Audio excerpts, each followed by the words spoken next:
স্ত্রীকে কটূক্তি করার প্রতিবাদ করায় প্রতিবেশী এক যুবকের হাতে খুন হতে হলো স্বামীকে। চাঞ্চল্যকর ঘটনাটি ঘটেছে মালদা জেলার হবিবপুর থানার বৈদ্যপুর গ্রাম পঞ্চায়েতের পার্বতীডাঙ্গা এলাকায়। মৃত যুবকের নাম নিবারণ ব্যানার্জি, বয়স আনুমানিক ৪৫ বছর।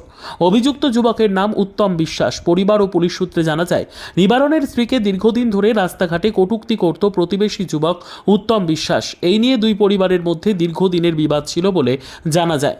গত সোমবার রাতে পুনরায় ওই যুবকের স্ত্রীকে বাড়ির সামনে কটূক্তি করে অভিযুক্ত যুবক। এই নিয়ে বুধবার রাতে অভিযুক্ত যুবক উত্তম বিশ্বাসের সাথে নিবারণের গণ্ডগোল বাধে। আর এই বিবাদকে কেন্দ্র করে গ্রামে আজ সালিশি হওয়ার কথা ছিল, কিন্তু সালিশি সভার আগেই অভিযুক্ত ওই যুবক গতকাল বিকেলে এলাকায় অন্যান্য প্রতিবেশীদের সাথে বসে তাস খেলছিলেন নিবারণ ব্যানার্জি। হঠাৎ সেই সময় অভিযুক্ত যুবক পেছন দিক থেকে উত্তম বিশ্বাস নিবারণের পেটে চাকু মারে বলে অভিযোগ। রক্তাক্ত অবস্থায় প্রথমে নিবারণকে নিয়ে যাওয়া হয় বুলবুল চণ্ডী আর.এন. রায় হাসপাতালে। সেখান থেকে অবস্থার অবনতি হলে মালদা মেডিকেল কলেজ হাসপাতালে ভর্তি করা হয়। চিকিৎসা চলাকালীন রাতেই মৃত্যু হয় নিবারণের। এ বিষয়ে মৃতের পরিবারের তরফ থেকে অভিযুক্ত যুবকের নামে হবিবপুর থানায় লিখিত অভিযোগ দায়ের করা হয়।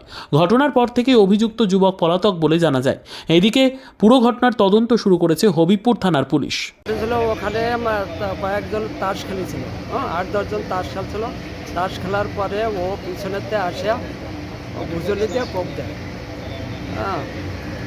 দেয়, কোপ দিলে পরে ওই করে পরে আমরা তখন যাইয়া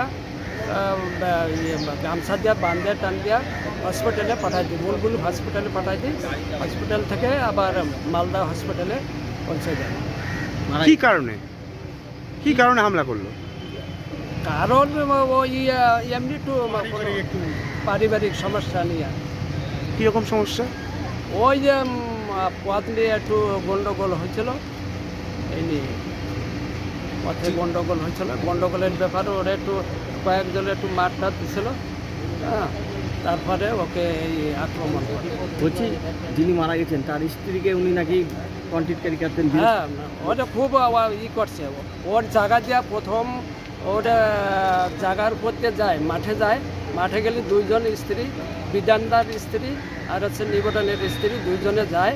গেলে ওখান দিয়ে ও আক্রমণ করে, রাত কথাবার্তা বলে যে এখান দিয়ে যদি ফের আসো তাহলে পরে ঠ্যাং ঠুং ভাঙিয়েছে।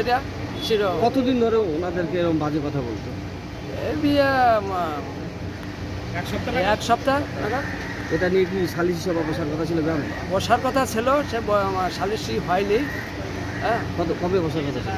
বসার কথা ছিল তারপর আজকে বসার কথা ছিল, সালিশি আজকে বসার কথা ছিল। ব্যুরো রিপোর্ট, উত্তর বাংলা সংবাদ।